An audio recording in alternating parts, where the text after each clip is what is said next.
Hello once again, this is your Highland Travelers in another video for Baguio traffic updates. Lahat na ba is nakapag-download ng ating Baguio app? Download mo na yan for traffic updates. Here po, focus po tayo on explaining which is inbound and outbound lane.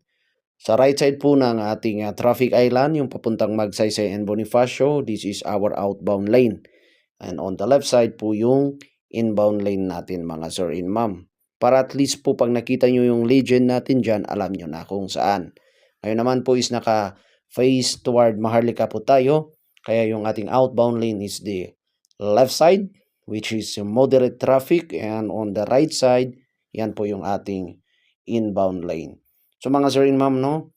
Pag orange po yung legend is big sabihin moderate. Pag red naman po is heavy traffic.